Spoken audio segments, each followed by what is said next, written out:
السلام علیکم ناظرین، ہم نے نیا سلسلہ شروع کر رکھا ہے ملاقاتیں کیا کیا، اور اس میں ہم ڈسکس کر رہے تھے الطاف حسن قریشی صاحب نے جو مولانا مودودی صاحب کا انٹرویو لیا تھا، اس کا پارٹ 1 ہم نے اپلوڈ کر رکھا ہے اور یہ اس انٹرویو کا پارٹ 2 ہے۔ تو جہاں سے ہم نے اس کو چھوڑا تھا وہیں سے کنٹینیو کرتے ہیں۔ مولانا اپنی فراخ پیشانی پر ہاتھ پھیرتے ہوئے کچھ دیر خاموش رہے۔ ہاتھوں کی جنبش بتا رہی تھی ان کے جذبات میں ہلکا سا ارتعاش پیدا ہو رہا ہے۔ مولانا، اجتہاد کے لیے کس نوعیت کی صلاحیتیں درکار ہیں؟ اور آخر ہر شخص اجتہاد کیوں نہیں کر سکتا؟ میں نے پورا مسئلہ ٹھیک تناظر میں سمجھنے کے لیے سوال کیا۔ اس کام کے لیے بڑی صلاحیتیں درکار ہیں، لیکن کچھ حضرات یہ سمجھتے ہیں کہ اس کے لیے مغربی قوانین، معاشیات، اقتصادیات کا علم کافی ہے۔ انگریز ترجموں سے قرآن پڑھ کر اور حدیث و فقہ کو بالائے طاق رکھ کر بڑی کامیابی سے اجتہاد کیا جا سکتا ہے۔ اس طرح کا اجتہاد کوئی ایسا شخص نہیں کر سکتا جس کے دل میں خدا کا کچھ خوف ہو یا جو اخلاص کے ساتھ مسلمان رہنے کا خواہش مند ہو۔ صحیح معنوں میں اجتہاد کا اہل وہی شخص ہو سکتا ہے جو عربی زبان میں مہارت رکھتا ہو، زبان کی نزاکتیں سمجھتا ہو اور اپنی عمر کا غالب حصہ فہم قرآن میں صرف کر چکا ہو۔ وہ حدیث پر وسیع نگاہ رکھتا ہو، فقہ اسلامی کی تاریخ، اس کے اصولوں اور مختلف ادوار کے فقہاء کے کام سے واقف ہو۔ اس کے ساتھ ساتھ عصری مسائل پر بھی نگاہ رکھتا ہو۔ مولانا، میں نے جوش انگیز لہجے میں پوچھا، اگر ایک گروہ دوسری قسم کا اجتہاد کرنے پر تلا ہوا ہو اور اسے ملک میں نافذ کرنے کی طاقت بھی رکھتا ہو تو پھر ہمیں کیا کرنا چاہیے؟ وہ نہایت باوقار انداز میں لب کشا ہوئے۔ پوری قوت سے مزاحمت کرنی چاہیے، کیونکہ اس گروہ کا طرز عمل لازمی طور پر ملک میں انتشار اور تباہی پھیلائے گا۔ یہ مختصر سا مغرب زدہ گروہ جس کے ہاتھ میں اقتدار آ گیا ہے، ایک نیا دین قوم پر ٹھونستا رہے گا اور قوم اس کی مزاحمت میں زور لگاتی رہے گی۔ اس طرح ہم اس کشاکش میں ترقی کے راستے پر ایک انچ بھی آگے نہیں بڑھ سکیں گے۔ ترکی اس کا تجربہ کر چکا ہے اور اس کے برے نتائج وہاں کی زندگی کے ہر شعبے میں نمایاں ہیں۔ اب پاکستان کے حکمران بھی آنکھیں بند کیے اسی راستے پر چل پڑے ہیں۔ انجام پہلے ہی سے معلوم ہے۔ پاکستان کے حکمران بھی آنکھیں بند کیے اسی راستے پر چل پڑے ہیں۔ کیا ان حالات میں علماء پر بھاری ذمہ داری عائد نہیں ہوتی؟ میں نے کسی قدر مضطرب لہجے میں پوچھا۔ مولانا نے قدرے توقف سے جواب دیا، مجھے آپ کے جذبات کی شدت کا احساس ہے، مگر یہ سوچئے کہ علماء اس معاشرے کے فرد ہیں جس کی اخلاقی حس قریب مر چکی ہے۔ اب حق گو، جرأت مند، باضمیر اور ایثار کیش علماء کہاں سے آئیں گے؟ ان کا طبقہ اگرچہ دوسرے طبقوں کی نسبت آج بھی کئی اعتبار سے بلند ہے، لیکن دین کے لیے جان کی بازی لگانے کا جذبہ بڑی حد تک سرد پڑ چکا ہے۔ کم ہمت سوسائٹی میں یہ جذبہ زیادہ دیر زندہ رہ بھی نہیں سکتا۔ یہ سوچ کر میری گردن ندامت سے جھک گئی کہ ہم نے علماء کو دیا ہی کیا ہے جس کے عوض ہم ان سے کسی بڑی چیز کی توقع کر سکیں۔ نہیں، ہم نے انہیں بہت کچھ دیا ہے، افلاس دیا ہے، مہذب گالیاں دی ہیں اور انہیں سب سے گھٹیا معیار زندگی دیا ہے۔ ان فیاضیوں سے زیادہ انہیں اور کیا چاہیے؟ میں نے بوجھل دل سے موضوع بدلتے ہوئے سوال کیا۔ کچھ قانونی ماہرین کی رائے ہے کہ اسلامی سزاؤں کے بارے میں فقہاء میں شدید اختلافات پائے جاتے ہیں، اس لیے اسلام کا تعزیراتی نظام نافذ نہیں کیا جا سکتا۔ آپ اس بارے میں کیا کہتے ہیں؟ مولانا نے پان دانتوں میں چباتے ہوئے جواب دیا، اگر آپ کوئی کام نہ کرنا چاہیں تو اس میں ہزاروں کیڑے ڈال سکتے ہیں، اس سلسلے کا اہم نقطہ یہ ہے کہ پہلے اس امر پر اتفاق کیا جائے کہ ہم اسلام کا قانون تعزیرات رائج کرنا چاہتے ہیں جس کی بنیادیں قرآن مجید کے احکام، رسول اللہ صلی اللہ علیہ وآلہ وسلم کے ارشادات اور خلافت راشدہ کے نظائر میں موجود ہیں۔ فقہاء کے درمیان اختلافات کی نوعیت ویسی ہی ہے جیسے آج کے زمانے میں قانون دان اور ججوں میں اختلافات ہوتے ہیں، اس کے باوجود کہ قانون ایک ہے۔ اگر یہ اختلافات موجودہ زمانے کے قانون پر عمل کرنے میں مانع نہیں ہیں تو قدیم زمانے کے قانون دان اور قاضیوں کے درمیان جو اختلافات ہوئے ہیں وہ آخر اصل قانون کے نفاذ میں کیسے مانع ہو سکتے ہیں؟ اصل قانون یہ ہے کہ چور کا ہاتھ کاٹا جائے۔ اب اختلافات جو ہو سکتے ہیں وہ اس میں ہو سکتے ہیں کہ چور کی تعریف کیا ہے، کس حالت میں ایک شخص کو اس چوری کا مرتکب قرار دیا جائے جس پر شارع نے ہاتھ کاٹنے کا حکم دیا ہے، اس کے لیے کیا شہادت ملنی ضروری ہے، کون سا ہاتھ کاٹا جائے اور کس جگہ سے کاٹا جائے۔ ان امور میں جتنے بھی اختلافات ہیں اگر ان کا جائزہ لیا جائے تو معلوم ہوتا ہے کہ ہر فقیہ نے اصل قانون کے الفاظ اور عہد نبوی اور عہد خلافت راشدہ کے نظائر سے اپنی رائے اخذ کرنے کی کوشش کی ہے۔ جو کچھ جس کے نزدیک صحیح ثابت ہوا اسے اس نے اپنی فکر میں درج کر دیا۔ ان چیزوں کا جو شخص بھی باقاعدہ علمی مطالعہ کرے گا اسے محسوس ہو جائے گا کہ جس طرح ان مآخذ سے قدیم زمانے میں قانون اخذ کیا جا سکتا تھا اسی طرح آج بھی کیا جا سکتا ہے۔ جب تک کوئی شخص اس اصل قانون کے ماخذ سے استنباط کر رہا ہے اس کا اجتہاد اسلام کے دائرے ہی میں مانا جائے گا۔ مغربی تہذیب اور اس کے تصورات سے مغلوب لوگ جب قدیم فقہاء کے اختلاف کا ذکر کرتے ہیں اور اس اجتہاد کی باتیں کرتے ہیں تو ان کا اصل مدعا اسلامی قانون سے فرار ہوتا ہے۔ ظاہر بات ہے ایسے لوگوں کا اجتہاد ہم کسی طرح تسلیم نہیں کر سکتے۔ اس کی اولین شرط یہ ہے کہ آدمی اسلام کو سچے دل سے حق مانتا ہو اور اخلاص کے ساتھ اس کی پیروی کا ارادہ رکھتا ہو۔ جن اصحاب میں یہ بنیادی شرط ہی موجود نہیں وہ اگر اجتہاد کریں گے تو اسلام کا قانون مسخ کر ڈالیں گے۔ اپنے ترتیب شدہ سوال نامے کا دوسرا ورق الٹتے ہوئے میں نے پوچھا، یہ بین الاقوامیت کا دور ہے جس میں مختلف تہذیبوں کا ایک دوسرے پر اثر انداز ہونا ایک فطری عمل ہے۔ ان حالات میں مغربی تہذیب سے مصالحت کر لینے میں کیا حرج ہے؟ مولانا کچھ دیر میرے سوال پر غور کرنے کے بعد مخاطب ہوئے۔ تہذیبوں کے میل جول سے فعالیت اور انفعالیت کا عمل ضرور شروع ہو جاتا ہے، یعنی ایک تہذیب اثر ڈالتی ہے اور دوسری تہذیب اثر قبول کرتی ہے۔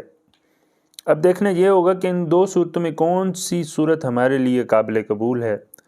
تہذیبیں برابری کی سطح پر رہ کر کبھی سفر نہیں کرتی، ایک تہذیب غالب ہوتی ہے اور دوسری مغلوب، اور اس عمل میں کوئی درمیانی راستہ موجود نہیں۔ اگر ہم اپنی تہذیب کو غالب رکھنا چاہتے ہیں تو پھر ہمیں مدافعت کے بجائے جارحانہ قدم اٹھانا ہوگا۔ وہ قومیں زیادہ دیر تک زندہ نہیں رہا کرتیں جو حفاظت کے لیے اپنے چاروں طرف قلعے تعمیر کر لیتی ہیں۔ میں سمجھتا ہوں اسلامی تہذیب کے اندر دنیا کی غالب تہذیب بننے کی تمام تر صلاحیتیں موجود ہیں، اور اب اس کا انحصار مسلمانوں پر ہے کہ وہ اسے غالب تہذیب بنانے کے لیے کیا کچھ کرنے کا عزم رکھتے ہیں۔ میں اتنا جانتا ہوں کہ کوئی غیور اور آزاد قوم تہذیب کے معاملے میں کسی قسم کا سمجھوتا نہیں کرتی۔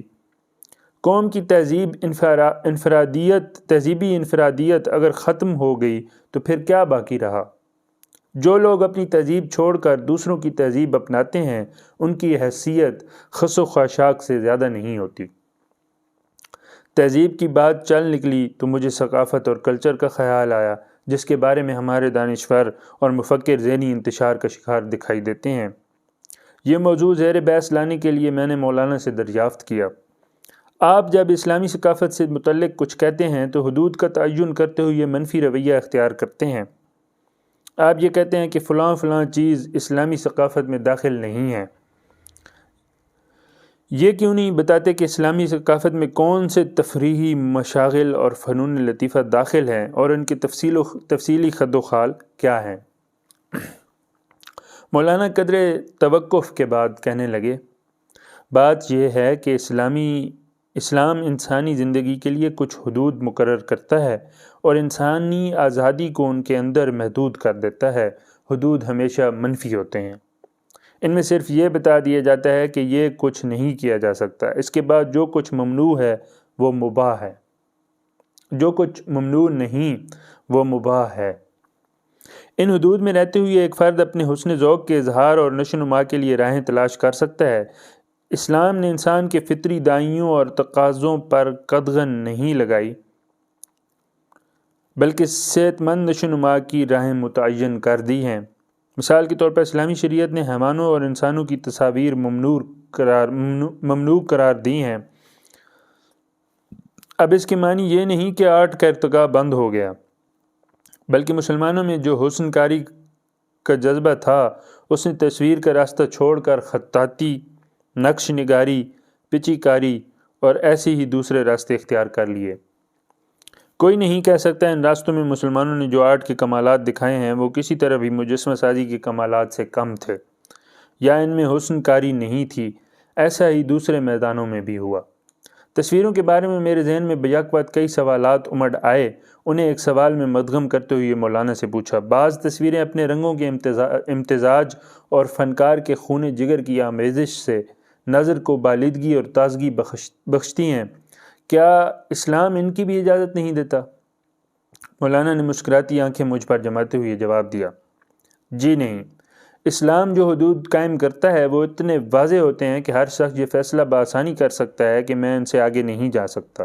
ایک شخص عورت کی ننگی تصویر کے بارے میں کہہ سکتا ہے کہ اسے دیکھ کر روح کو بالیدگی ملتی ہے، پھر آپ کو عریانی کے سارے مظاہر جائز قرار دینا پڑیں گے۔ میں نے دل میں کہا، مولانا بھی کمال کرتے ہیں، آخر عریاں تصویر میں حرج ہی کیا ہے؟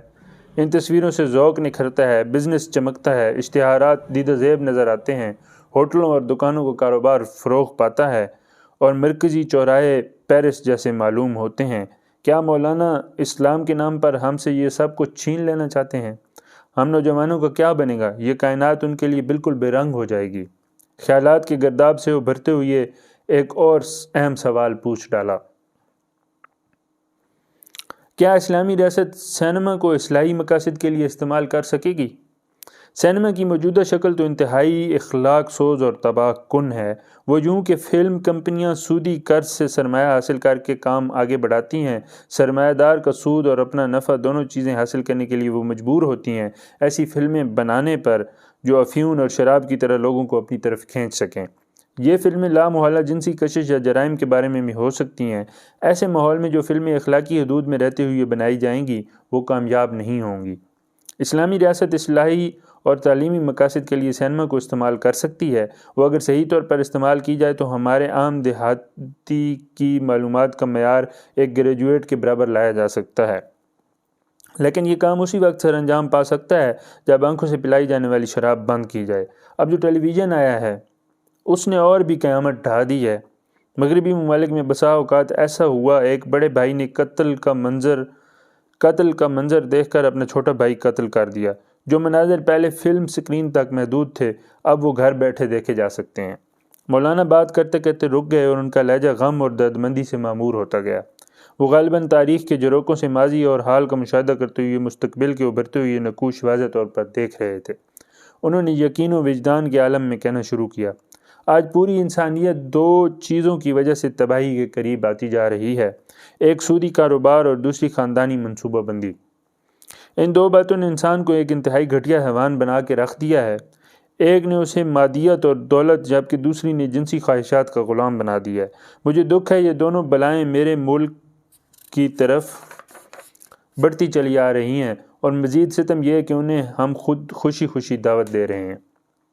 مجھے پہلی بار اندازہ ہوا مولانا بھی جذبات رکھتے ہیں، مگر ان میں حد درجہ توازن اور ان پر مکمل گرفت کا احساس ہوا، جبکہ میرا سینہ جذبوں کا میشر ستان بنا ہوا تھا۔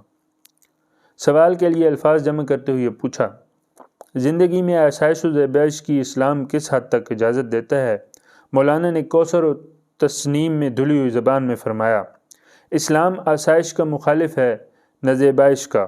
حدود میں رہتے ہوئے آپ زندگی میں یہ دونوں باتیں پیدا کر سکتے ہیں۔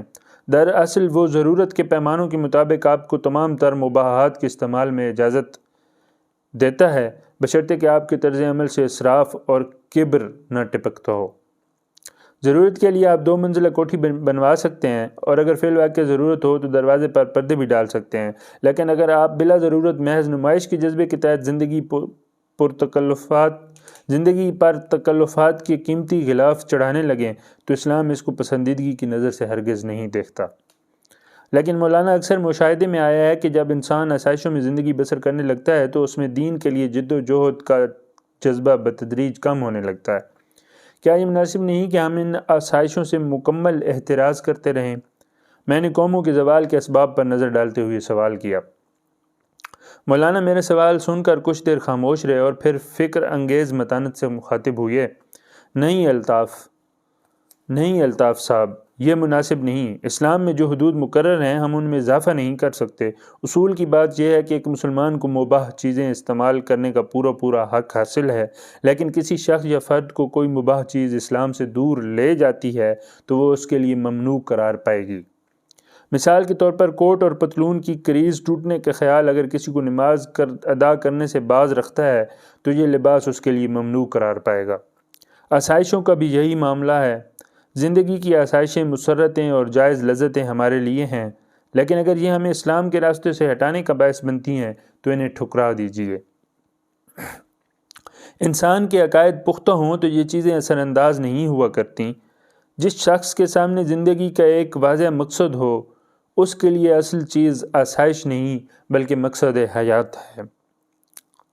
آسائشیں جب تک مقصد زندگی میں مبد و معاون ثابت ہوتی ہیں وہ ان سے فائدہ اٹھاتا ہے، اور جس وقت حائل ہونے لگتی ہیں وہ لات مار دیتا ہے۔ آسائشوں اور مقصد زندگی میں اگر تصادم ہو تو آسائشیں اس پر حرام ہو جاتی ہیں۔ مولانا کی بات صحیح معلوم ہوتی ہے، مگر کیا کیا جائے کہ اب اکثر افراد کا مقصد زندگی آسائشوں کا حصول بن کے رہ گیا ہے، اور جب ان آسائشوں پر ذرا سی آنچ آنے لگتی ہے تو تعویلوں کے ذریعے انہیں مقصد حیات سے ہم آہنگ کرنے کی کوشش کرتے ہیں۔ اس کے علاوہ اس حقیقت سے اغماض نہیں کیا جا سکتا کہ ایئر کنڈیشن بنگلوں میں رہنے والے جہاں غریبوں اور عوام کے مسائل سے بے خبر ہوتے ہیں وہاں ان کی آسائشوں کی فہرست میں اضافہ ہوتا جاتا ہے۔ ایک مقام ایسا آتا ہے جب وہ معیار انسانیت کے بجائے معیار زندگی بلند کرنے کی فکر میں لگ جاتے ہیں، اور یہی ان کا مقصد حیات قرار پاتا ہے۔ مولانا کے آخری فقرے پر میں چونک پڑا اور بلند مقصد حیات کی جستجو مجھے مسلم امہ کی طرف لے گئی، جسے قرآن حکیم نے امت وسط کا عظیم لقب عطا کیا ہے۔ میں نے دکھ دل سے سوال کیا، عالم اسلام عظیم انتشار اور شکست خوردگی سے دوچار ہے، آپ کی نظر میں اس کے بڑے بڑے اسباب کیا ہیں؟ یہ تو ایک بڑی طویل داستان ہے جو شاید اس موقع پر پوری طرح بیان نہ کی جا سکے۔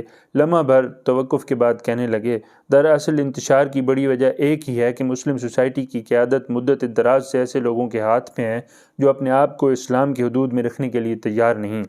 اس میں شک نہیں کہ قیادت کا ایک حصہ علماء، فقہاء اور صوفیاء کے ہاتھ میں بھی رہا، مگر اس نے محض بریک کا کام دیا ہے، جبکہ گاڑی چلانے والی لیڈرشپ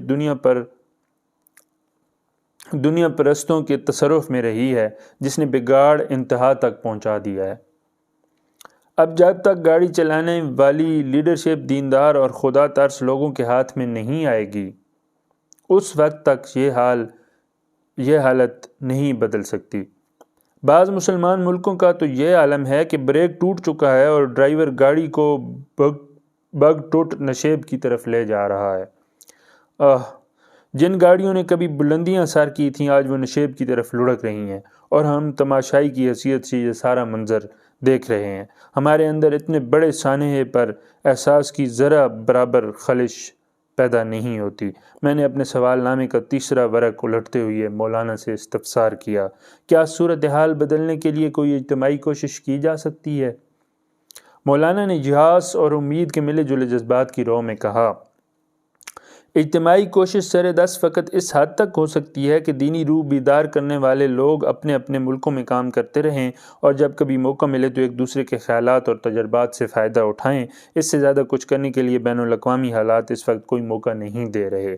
سبھی مسلمان ممالک پر ایسے لوگ مسلط ہیں جو ایک طرف مغربی نیشنلزم کے تصورات کی پیروی کر کے اپنے اپنے ملک مضبوط فولادی سرحدوں میں محصور کیے ہوئے ہیں، جس کے سبب کوئی بین الاقوامی مسلم تحریک نہیں چل سکتی۔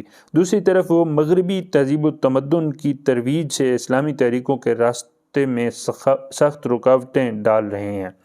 معتمر عالم اسلامی سے کچھ توقعات وابستہ کی جا سکتی ہیں۔ دراصل حج کے دنوں میں پورے عالم اسلام کے مدبرین کے لیے سر جوڑ کر بیٹھنے کا نہایت موزوں موقع میسر آتا ہے، لیکن بدقسمتی سے ہم اس سے فائدہ نہیں اٹھاتے۔ باہمی رابطے اور مشاورت کے بے شمار فوائد ہیں جن کی بدولت کام کی ان گنت راہیں نکل سکتی ہیں۔ اس وقت عالم اسلام کی سب سے بڑی ضرورت ایسا لٹریچر ہے جو اٹھنے والے مختلف مسائل کا نہایت واضح، معقول اور قابل عمل حل پیش کرے۔